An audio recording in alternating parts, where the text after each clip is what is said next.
यह चैनल केवल मनोरंजन के लिए है। हम किसी भी प्रकार के अंधश्रद्धा को बढ़ावा नहीं देते। राहुल और सुनीता दोनों पति पत्नी अपने गांव के लिए जा रहे थे। कड़कती ठंड में राहुल को गाड़ी चलाने में काफी तकलीफ हो रही थी। रात भी काफी ज्यादा हो चुकी थी, साथ ही गाड़ी के आगे काफी गहरा कोहरा भी छा गया था। इस कारण से राहुल को नींद भी आ रही थी। उन दोनों ने रास्ते में किसी जगह रुकने का फैसला किया। थोड़ा और आगे बढ़ने के बाद उन्हें एक बड़ा सा किला दिखाई दिया। उन्होंने अपनी गाड़ी सड़क के किनारे लगाई और उस किले के पास गए। उन्हें उस किले के बाहर से एक अजीब सी सनसनाहट महसूस हो रही थी। उन्हें एक बात अजीब ही लगी कि उस किले के आसपास कोई भी दूसरा घर नहीं था। वहां का पूरा इलाका सुनसान पड़ा हुआ था और वहां आसपास कोई और आदमी भी मौजूद नहीं था। लेकिन ज्यादा थके होने के कारण राहुल और सुनीता ने उस किले के अंदर ही रात गुजारने का फैसला किया।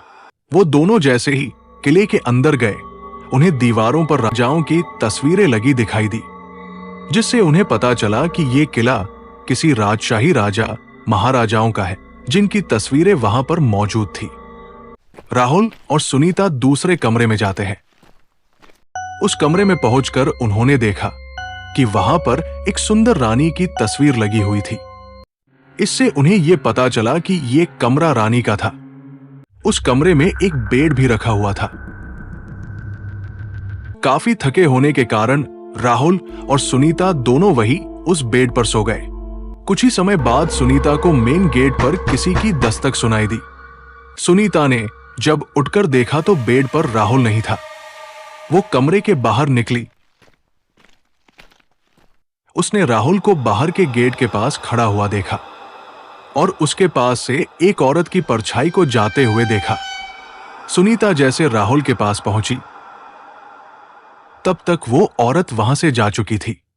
सुनीता ने जब राहुल से उस औरत के बारे में पूछा तो राहुल ने उसकी बातों का कोई जवाब नहीं दिया।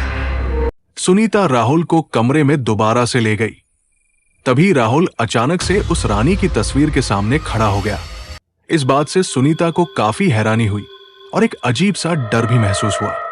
जब सुनीता दोबारा राहुल के पास गई, तभी राहुल उसकी तरफ एक झटके के साथ मुड़ा। राहुल के पूरे चेहरे पर लाल सिंदूर लगा हुआ था। यह डरावना मंजर देखकर सुनीता की भयानक चीख निकल गई और वो पीछे हट गई।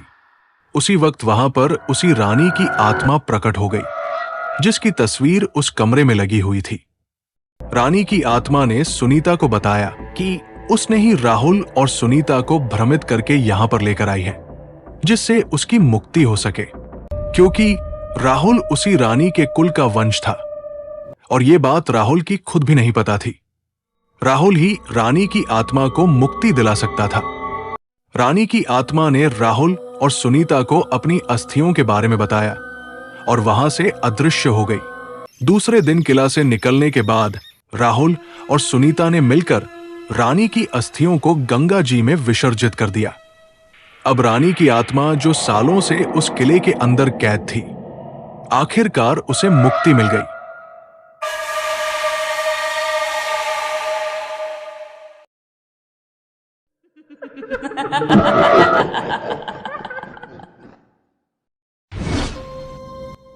हमारी वीडियोस को लाइक, शेयर करें और हमारे चैनल को सब्सक्राइब करके नोटिफिकेशन बेल को दबा दें, ताकि हमारी नई वीडियोस आपके पास सबसे पहले पहुंच सके।